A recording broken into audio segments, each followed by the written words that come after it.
স্বাগত জানাচ্ছি সুপ্রিয় শিক্ষার্থীবৃন্দ। আমরা কমিউনিকেশন সিস্টেম নিয়ে আলোচনা করতেছিলাম, আমাদের কয়েকটি পার্ট শেষ হয়ে গেছে। গত পার্টে আমরা ডেটা ট্রান্সমিশন মোড নিয়ে আলোচনা করেছি।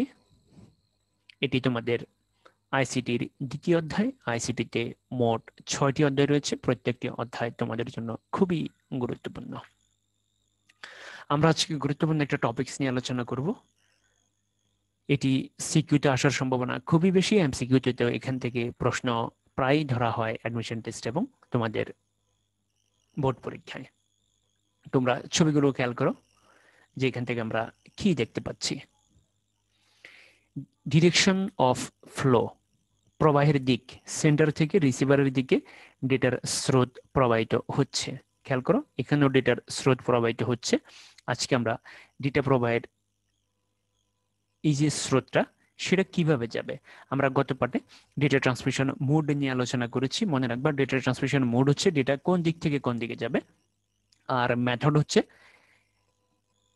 ডেটা কিভাবে যাবে। যেমন ধরো, তুমি বাড়ি থেকে চৌমানি কলেজ আসবে, এটা হচ্ছে দিক। বাড়ি থেকে চৌমানি কলেজ আসবে। এখন তুমি বাড়ি থেকে চৌমানি কলেজে কিভাবে আসবে? কি পায়ে হেঁটে আসবে, নাকি রিক্সা আসবে, নাকি বাস আসবে, নাকি সিএনজি? এটা হচ্ছে মেথড, এটা হচ্ছে পদ্ধতি, যে তুমি কোন দিক থেকে কোন দিকে যাবে, এটা হচ্ছে মোড। আর ওই দিকে তুমি কিভাবে যাবে, কি একটি একটি করে রিট যাবে, নাকি বাইট করে যাবে, নাকি পুরো ডেটা একসাথে যাবে। এই যে আমরা খেলা দেখি, আমরা যে কারোর সাথে ভিডিও কলে কথা বলি, আমরা যে ফোনে কথা বলি, আমরা যে মেসেজ পাঠাই, এই ডেটাগুলো কিভাবে ট্রান্সমিট হচ্ছে, একটা ডিভাইস থেকে আরেকটা ডিভাইসে কিভাবে যাচ্ছে, কি একটা একটা অক্ষর করে যাচ্ছে। আমরা যখন খেলা দেখি, আমরা কি পুরো জিনিসটা আমরা কি তৎক্ষণাৎ দেখতেছি, যে যে ঘটনাটা ঘটতেছে আমরা কি এটা ঘটার সাথে সাথেই দেখতে পাচ্ছি? তোমরা কি বলতে পারবা যে যখন ক্রিকেটার ছক্কা মারতেছে, ছক্কা মারার সাথে সাথে কি আমরা ঘটনাটা দেখতেছি, সেটা কি আমাদেরকে সাথে সাথে দেখাতে পারতেছে? আমরা টিভিতে বসে, আমেরিকাতে খেলা হচ্ছে, আমেরিকাতে যে এই মুহূর্তে যে গোলটা দিছে, সেটা কি গোল দেওয়ার সাথে সাথে আমরা দেখতে পাইছি, যে নাকি কিছু সময় লেট হয়েছে? কতটুকু লেট হয়েছে, কেন লেট হচ্ছে? আমি একটা কাউকে একটা মেসেজ পাঠাই, যে মেসেজটা তার মোবাইলে কতক্ষণ পরে তার মোবাইলে সে পড়তে পারতেছে। এই জিনিসগুলো নিয়ে আজকে আমরা আলোচনা করবো। ডেটা ট্রান্সমিশন মেথড অত্যন্ত গুরুত্বপূর্ণ। তাহলে ডেটা ট্রান্সমিশন মেথড কি তা বলতে পারবে, ডেটা ট্রান্সমিশনের প্রকারভেদ বলতে পারবে, অ্যাসিনক্রোনাস, সিনক্রোনাস, আইসোক্রোনাস ট্রান্সমিশন ব্যাখ্যা করতে পারবে, এবং অ্যাসিনক্রোনাস ও সিনক্রোনাস মেথডের মধ্যে তুলনামূলক বিশ্লেষণ করতে পারবে। তো আমাদেরকে প্রথমে জানতে হবে যে ডেটা ট্রান্সমিশন মেথডটা কি। প্রথম হচ্ছে ডেটা ট্রান্সমিশন, তারপর হচ্ছে মেথড। সুনির্দিষ্ট মাধ্যমের মধ্য দিয়ে ভিট আকারে ডেটা পরিবহন বা স্থানান্তর হওয়াকে বলা হয় ডেটা ট্রান্সমিশন। তোমরা একটা বিষয় সবসময় খেয়াল রাখবা, তুমি যে ঘরে কথা বলতেছো তোমার পরিবার পরিজনের সাথে, সেখানেও কিন্তু মাধ্যমের ভিতর দিয়ে কিন্তু কথা পরিবাহিত হচ্ছে। তোমরা যে খেলা দেখতেছো, তোমরা যে কারোর সাথে ফোনে কথা বলতেছো, তোমরা ভিডিও কলে কারোর সাথে কথা বলতেছো, তোমরা কারোর সাথে চ্যাটিং করতেছো, কাউকে এসএমএস পাঠাচ্ছ, সেটাও কিন্তু মাধ্যমের ভিতর দিয়ে পরিবাহিত হচ্ছে। সবসময় সেন্ডার থেকে রিসিভারের দিকে বা এভাবেই ডেটা পরিবাহিত হবে। তাহলে এক ডিভাইস বা কম্পিউটার থেকে অন্য ডিভাইস বা কম্পিউটারে ডেটা স্থানান্তর বা ট্রান্সমিট করার পদ্ধতিকে বলা হয় ডেটা ট্রান্সমিশন মেথড। একটা হচ্ছে পরিবাহিত হওয়া, পরিবাহিত হওয়াকে বলে ট্রান্সমিশন, আর এই ট্রান্সমিশন হওয়ার পদ্ধতিকে বলা হয় data transmission method. Data transmission method বলতে মূলত ডেটা কমিউনিকেশন সিস্টেমে সংযুক্ত ডিভাইসগুলোর মধ্যে বিটের আদান প্রদান বা বিনিময়ের প্রক্রিয়াকে বোঝানো হয়। যে একটা ডিভাইস থেকে আর একটা ডিভাইসের সাথে যখন আমরা যোগাযোগ করি, আমরা যখন কম্পিউটার থেকে প্রিন্ট করি, এই যে ডেটা কম্পিউটার থেকে যে প্রিন্টারে যাচ্ছে, এই ডেটাটা কিভাবে যাচ্ছে? তাহলে দিক হচ্ছে কম্পিউটার থেকে প্রিন্টারের দিকে ডেটা যাচ্ছে, কিন্তু কিভাবে যাচ্ছে? সেটা কি একটা একটা করে অক্ষর যাচ্ছে, নাকি এক বিট করে যাচ্ছে? তুমি কারোর সাথে ফোনে কথা বলতেছো, তাহলে ডেটা যাচ্ছে। এখন কিভাবে ডেটাটা যাচ্ছে? তুমি টেলিভিশনে বসে খেলা দেখতেছো, তাহলে খেলাটা হচ্ছে ইন্ডিয়াতে, তুমি সেখানে খেলাটা বাংলাদেশে বসে দেখতেছো। এই যে খেলাটা তুমি দেখতেছো, ডেটা কোন দিক থেকে কোন দিকে যাচ্ছে, এটা হচ্ছে দিক। কিন্তু তুমি এই যে ডেটাটা, তুমি যে খেলাটা দেখতেছো, এই ডেটাটা কিভাবে তোমার টেলিভিশনে আসছে, সেটা হচ্ছে মেথড। আমরা একটা ভিডিও দেখে নিই।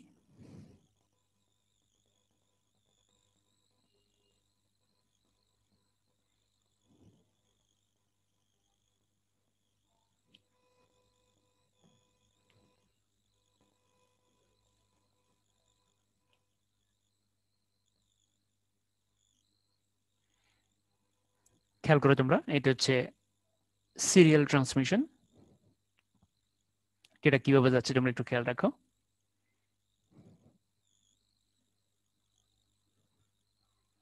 এখানে দেখো, একাধিক ডেটা একসাথে যাচ্ছে, এটা হচ্ছে প্যারালাল ট্রান্সমিশন।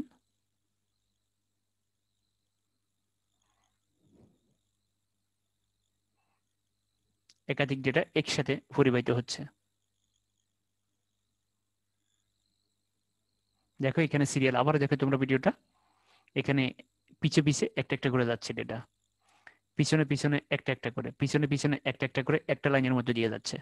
সিঙ্গেল লাইন, এখানে লাইন হচ্ছে সিঙ্গেল, খেয়াল করে তোমরা ভালো করে, এখানে লাইন হচ্ছে সিঙ্গেল লাইন।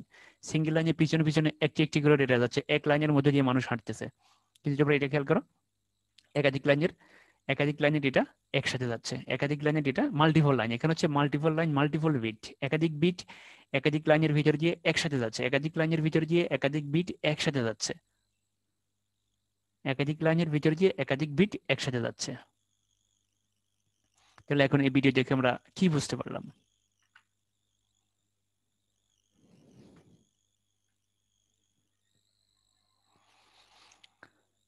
দেখো, প্রথম হচ্ছে parallel data transmission method. Data transmission method প্রধানত দুই প্রকার, একটা হচ্ছে প্যারালাল ট্রান্সমিশন, একটা হচ্ছে সিরিয়াল ট্রান্সমিশন। একটা হচ্ছে প্যারালাল, একটা হচ্ছে সিরিয়াল। তাহলে তোমরা একটা বিষয় খেয়াল করো, এখানে দেখো অনেকগুলো লাইন, এই এই এই লাইনগুলোর ভিতর দিয়ে দেখো বিট আকারে ডেটা কিন্তু ট্রান্সফার হচ্ছে, বিট আকারে ডেটা কিন্তু ট্রান্সফার হয় সবসময় বিট আকারে, মনে রাখবা ডেটা কিন্তু ট্রান্সফার হবে সবসময় বিট আকারে, 8 বিটে 1 বাইট। তাহলে দেখো এই 8টা লাইনের ভিতর দিয়ে 8টা বিট একই সময় পরিবাহিত হবে এই ডিভাইস থেকে এই ডিভাইসে। ধরো এখানে একটা বিট আছে বা এখানে একটা অক্ষর আছে, এখানে একটা ক্যারেক্টার আছে, এই ক্যারেক্টারটা তুমি কাউকে পাঠাচ্ছ, তুমি কাউকে একটা ক্যারেক্টার পাঠাচ্ছ, এখন এই ক্যারেক্টারটা যে এই ডিভাইস থেকে এই ডিভাইসে আসবে সেটা কিভাবে আসবে? তাহলে মনে রাখবে এক ক্যারেক্টার মানে হচ্ছে 8 বিট, এক ক্যারেক্টার মানে হচ্ছে 8 বিট, ক্যারেক্টার মানে ক্যারেক্টার আর বাইট একই জিনিস, মনে রাখবে ক্যারেক্টার আর বাইট কিন্তু একই জিনিস। তাহলে তোমাদেরকে মনে রাখতে হবে এক ক্যারেক্টার সমান হচ্ছে 8 বিট, এক ক্যারেক্টার সমান 8 বিট। এখন এই যে একটা ক্যারেক্টার, সেই ক্যারেক্টারটা 8 বিটে বিভক্ত হয়ে দেখো 8টা লাইনের মধ্য দিয়ে যাচ্ছে, দেখো 8টা কেবল আছে এখানে, 8টা আলাদা আলাদা লাইন, 8টা আলাদা আলাদা লাইনের মধ্য দিয়ে প্রেরিত হইয়া এখানে এই ডিভাইসে আসবে। তো আমরা এটা ভিডিও দেখবো কিছুক্ষণ পরে। আবার ভিন্ন ভিন্ন পথ দিয়ে সমান্তরালভাবে ডেটা ট্রান্সমিশন হচ্ছে, ভিন্ন ভিন্ন পথ দিয়ে সমান্তরালভাবে ডেটা ট্রান্সমিশন হচ্ছে। তাহলে যে ট্রান্সমিশনে ডেটা সমান্তরালভাবে আদান প্রদান হয় তাকে প্যারালাল ডেটা ট্রান্সমিশন বলে। দেখো এই ডিভাইস থেকে এই ডিভাইসে দেখো অনেকগুলো কেবল অসংখ্য লাইনের মধ্যে দিয়ে অসংখ্য পথ দিয়ে ডেটা আসা যাওয়া করতেছে, অসংখ্য পথ দিয়ে। এখানে দেখো 8টা পথ আছে, এখানে হচ্ছে 8টা পথ, এখানে গুনতে পারতেছি, এখানে কিন্তু অসংখ্য পথ আছে। তাহলে দেখো, আর যে ট্রান্সমিশনে ডেটা সমান্তরালভাবে আদান প্রদান হয় তাকে বলা হয় প্যারালাল ডেটা ট্রান্সমিশন। তাহলে এই সাধারণত এই ট্রান্সমিশনে 8 বিট 16 বিট 32 বিট ইত্যাদি ডেটা চলাচল করতে পারে। তাহলে দেখো এরকম লাইন কয়টা হইতে পারে? 8টা হইতে পারে, 16টা হইতে পারে, 32টা হইতে পারে। তাহলে তাদের তাদের প্রেরণ পথ কটা হইতে পারে? সেন্টার থেকে রিসিভারের দিকে প্রেরণ পথ হইতে পারে কটা? প্রেরণ পথ হইতে পারে 8টা, 16টা, 32টা। মনে রাখবে এখানে এখানে 8টি পথ আছে, 8টি পথ দিয়ে 8 বিট ডাটা একই সময় পরিবাহিত হবে। তাহলে কিন্তু এটা এমসিকিউর জন্য তোমাদেরকে মনে রাখতে হবে। তাহলে সাধারণত এই ট্রান্সমিশনে 8 বিট 16 বিট 32 বিট ইত্যাদি ডাটা চলাচল করতে পারে, এর বেশি চলাচল করতে পারবে না। দেখো এইভাবে পরিবাহিত হবে ডেটা। এটি হচ্ছে প্যারালাল ট্রান্সমিশন পদ্ধতি, যে 8টি ডেটা মানে 8 বিট ডেটা, অর্থাৎ 1 বাইট ডাটা 8 বিটে বিভক্ত হয়ে 8টি আলাদা আলাদা পথ দিয়ে প্রেরক থেকে প্রাপকের কাছে যাবে। তাহলে এই পদ্ধতিতে কাছাকাছি অবস্থিত ডিভাইসগুলোর মধ্যে একটি ক্যারেক্টারের সবগুলো বিট একসাথে একাধিক তারের মধ্য দিয়ে ফাটানো হয়। তাহলে মনে রাখতে হবে একটি ক্যারেক্টারকে 8টি বিটে বিভক্ত করা হবে, সেই বিটগুলো একাধিক তারের মধ্য দিয়ে একই সময় প্রেরিত হবে, এবং এটা কিন্তু কাছাকাছি অবস্থিত ডিভাইসগুলোর মধ্যে, এটা কিন্তু দূরবর্তী স্থানীয় ডিভাইসগুলোর মধ্যে কিন্তু এই পদ্ধতি ব্যবহার করা যাবে না, এটা শুধুমাত্র কাছাকাছি অবস্থিত ডিভাইসগুলোর মধ্যেই ব্যবহার করা যায়, এবং একটি ক্যারেক্টারের সবগুলো বিট একই সময়ে যাবে আলাদা আলাদা পথ দিয়ে। সাধারণত কম্পিউটারের অভ্যন্তরে একটি অংশ থেকে অন্য অংশে তথ্য আদান প্রদানে প্যারালাল ট্রান্সমিশন মেথড ব্যবহার করা হয়। যেমন ধরো কম্পিউটারে অনেকগুলো ড্রাইভ থাকে, যেমন C drive, D drive, E drive, অনেকগুলো ড্রাইভ থাকে। তো তুমি কম্পিউটারের এক অংশ থেকে আরেক অংশে যখন কোনো তথ্যকে নিবা, ধরো তোমার কম্পিউটারের একটা ফোল্ডারের মধ্যে কিছু তথ্য আছে, সেই তথ্যকে তুমি আরেকটা ফোল্ডারে নিবে, তাহলে এই একটা ফোল্ডার থেকে তুমি যে আরেকটা ফোল্ডারের ডাটাকে নিচ্ছ সেটা কিন্তু কোন পদ্ধতিতে যাবে? সেটা যাবে প্যারালাল পদ্ধতিতে। এই যে কেবলটা দেখতেছো তোমরা, এই যে কেবলটা তোমরা দেখতেছো, এটা কিন্তু প্যারালাল ডাটা ট্রান্সমিশনে ব্যবহার করা হয়। এই যে কেবলটা তোমরা দেখতেছো, এটা কিন্তু প্যারালাল ডাটা ট্রান্সমিশনে ব্যবহৃত হয়। এবং এইখানে যে ফোর্টটা আছে এখানে এটাকে বলা হয় প্যারালাল ফোর্ট। আমরা এটা ছবি আরো ক্লিয়ারলি দেখবো কিছুক্ষণ পর। এটা হচ্ছে প্যারালাল ফোর্ট। দেখো কম্পিউটার থেকে প্রিন্টারে আমরা যখন ডাটা ট্রান্সমিট করি তখন কিন্তু এই পদ্ধতিতে ডেটা যায়। মনে রাখতে হবে কম্পিউটারে এই উদাহরণগুলো কিন্তু তোমাদেরকে মনে রাখতে হবে এমসিকিউর জন্য। কম্পিউটার থেকে প্রিন্টারে যখন ডাটা ট্রান্সফার করা হয় তখন কিন্তু প্যারালাল পদ্ধতিতে ডাটা ট্রান্সফার হয়। তাহলে একটি ক্যারেক্টারের সবগুলো বিট 8টি আলাদা আলাদা পথ দিয়ে একই সময় পরিবাহিত হবে। তাহলে মনে রাখতে হবে কাছাকাছি অবস্থিত ডিভাইসগুলোর মধ্যেই শুধুমাত্র এই পদ্ধতি ব্যবহার করা যায়। তাহলে কম্পিউটার থেকে প্রিন্টারে এটা ব্যবহার করা হয়। তাহলে মনে রাখতে হবে কম্পিউটার থেকে প্রিন্টারে ডেটা পাঠানোর জন্য প্যারালাল পদ্ধতি ব্যবহার করা হয়। আমরা প্যারালাল ট্রান্সমিশনের একটা ভিডিও দেখবো এখন। দেখো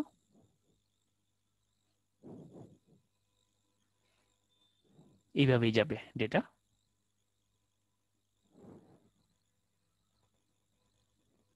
বিষয়টা ভালো করে খেয়াল করে তোমরা সেন্টার থেকে রিসিভারে দেখি এইভাবে ডেটা অনবরত যাইতে হবে। যতক্ষণ পর্যন্ত পুরো ডেটা ট্রান্সফার না হয় ততক্ষণ পর্যন্ত এইভাবে ডেটা সেন্টার থেকে রিসিভারের কাছে যাইতে থাকবে। আবার দেখো তোমরা বিষয়টা,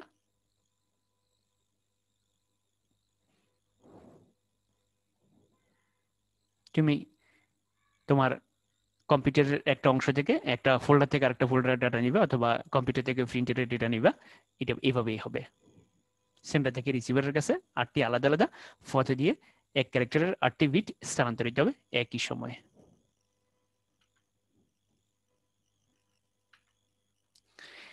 দূরত্ব বেশি হলে অনেক তার লাগে, তাই এটি ব্যয়বহুল। তাহলে দূরত্ব বেশি হলে কিন্তু এই পদ্ধতি ব্যবহার করা যাবে না, কারণ এখানে অনেক বেশি তার লাগে। কারণ একটা বিট স্থানান্তরের জন্য একটা আলাদা কেবল লাগে, একটা বিট আলাদা স্থানান্তরের জন্য একটি আলাদা লাইন লাগে। এই কারণে এটি বেশি ব্যয়বহুল। দূরত্ব বেশি হলে অনেক তার লাগে, তাই এটি ব্যয়বহুল। দূরত্ব বেশি হলে এই পদ্ধতি ব্যবহার না করাই ভালো। তো এই পদ্ধতি ব্যবহারের সুবিধাগুলো আমরা জানবো।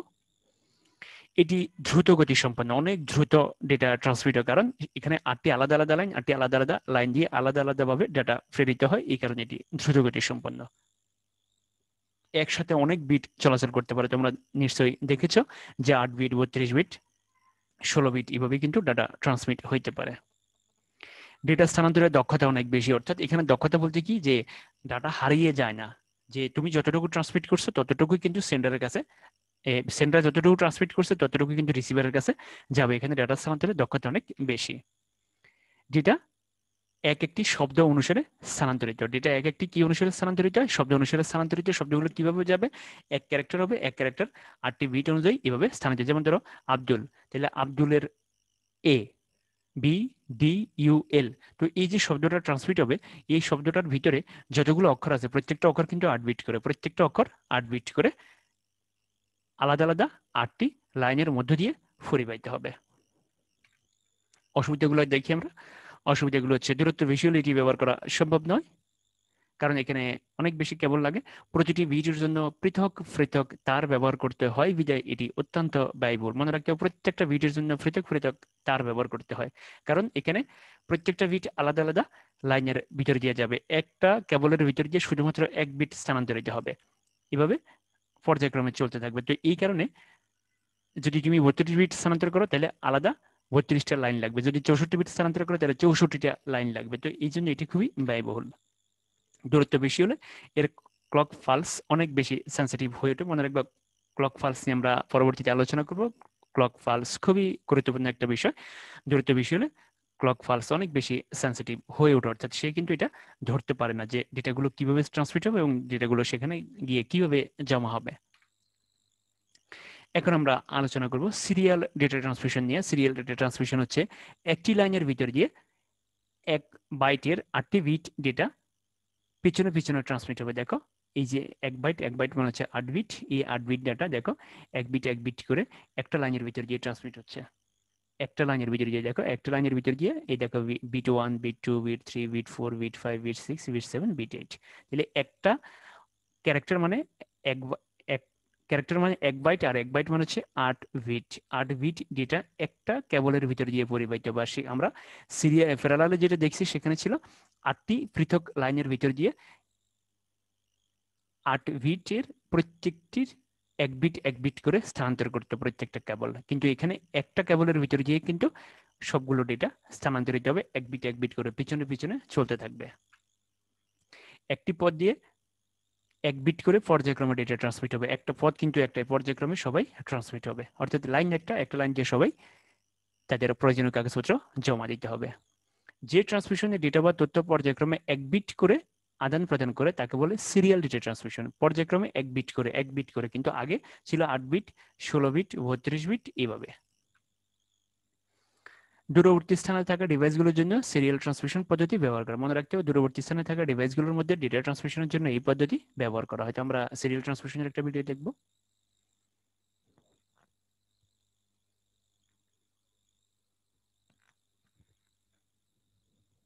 দেখো একটি লাইনের ভিতর গিয়ে কিভাবে ডেটা ট্রান্সমিট হচ্ছে।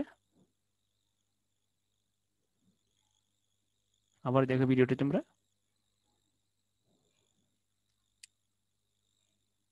পর্যায়ক্রমে 1 বিট করে স্থানান্তরিত হবে।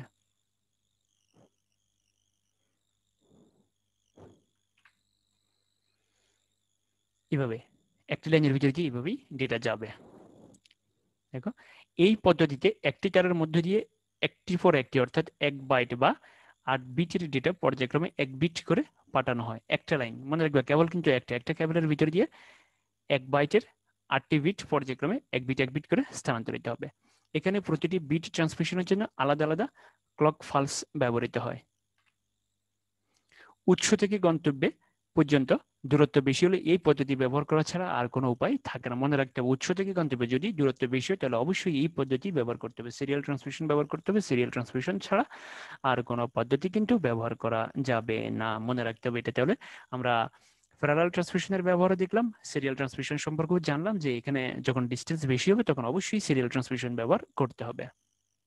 দেখো এই ছবিটা এরকম কেবল তোমরা নিশ্চয়ই দেখেছো যাদের বাসায় কম্পিউটার আছে, যেটা হচ্ছে প্যারালাল ট্রান্সমিশনের জন্য। দেখো এই যে এখানে দেখো যে কানেক্টরটা দেখা যাচ্ছে, দেখো তোমরা ভালো করে, এখানে এগুলো সবগুলো হচ্ছে সূচালো, সুচের মতো, এগুলো হচ্ছে সব সুচের মতো, আর এটা হচ্ছে রাবার। খেয়াল করো এই রাবারটা এই সুচের মধ্যে লাগানো হবে। এটা হচ্ছে সিরিয়াল ট্রান্সমিশন আর এটা হচ্ছে প্যারালাল ট্রান্সমিশন। এখানে দেখো গণে দেখো এখানে কয়টা আছে, একসাথে কয়টা বিট স্থানান্তরিত হইতে পারবে, এখানে এখানে কত বিট স্থানান্তরিত হইতে পারবে। তাহলে মনে রাখতে হবে প্যারালাল ট্রান্সমিশন হচ্ছে যে কি অনেক ডাটা একসাথে পরিবাহিত হইতে পারে, আর সিরিয়াল ট্রান্সমিশনে 1 বিট করে ডেটা কিন্তু পরিবাহিত হবে। তাহলে তোমাদেরকে মনে রাখতে হবে বিষয়গুলো। মডেমের ভিতর গিয়ে কিন্তু সিরিয়াল ডেটা ট্রান্সমিশন পদ্ধতিতে ডেটা ট্রান্সমিটার, মাউস, তাহলে মডেম, মাউস ইত্যাদি যন্ত্রে সিরিয়াল ডেটা ট্রান্সমিশন পদ্ধতিতে ডেটা আদান প্রদান করা হয়। এটা কিন্তু খেয়াল রাখতে হবে। মডেম এবং মাউসের মধ্যে দিয়ে এই উদাহরণগুলো তোমাদেরকে খেয়াল রাখতে হবে ভালো করে। দূরত্ব বেশি হলে মনে রাখতে হবে এই পদ্ধতি ব্যবহার করতেই হবে, এর কোনো বিকল্প নেই। তাহলে সুবিধাগুলো কি দেখি আমরা। এই পদ্ধতিতে ডেটা স্থানান্তরের জন্য শুধুমাত্র একটি পথ লাগে, শুধুমাত্র একটি পথ দিয়ে ডেটা স্থানান্তরিত হয়। কম খরচে ট্রান্সমিশন লাইন অনেক দূর পর্যন্ত বিস্তৃত করা যায়। একটি মাত্র লাইন ব্যবহারের কারণে কোনো সিঙ্ক্রোনাইজেশনের দরকার হয় না। একটি মাত্র লাইনের ভিতর দিয়ে পরিবাহিত হয় এবং সবাই একটি মাত্র লাইনের ভিতর দিয়ে পরিবাহিত হইয়া যে যার মতো অবস্থানে বসে যায়। এই জন্য এখানে সিঙ্ক্রোনাইজেশনের দরকার হয় না। সিঙ্ক্রোনাইজেশন নিয়ে আমরা পরবর্তীতে বিস্তারিত আলোচনা করব। এবার হচ্ছে অসুবিধা, এটি ধীরগতি সম্পন্ন, মনে রাখতে হবে, কারণ এখানে একটা মাত্র লাইনের ভিতরে দিয়ে ডেটা যায়, এই জন্য এটা ধীরগতি সম্পন্ন। একই সময়ে একটি মাত্র বিট স্থানান্তরিত হয়। ডেটা রূপান্তরের জন্য বিশেষ কনভার্টার ব্যবহার করতে হয় বিধায় এটি খুবই ব্যয়বহুল।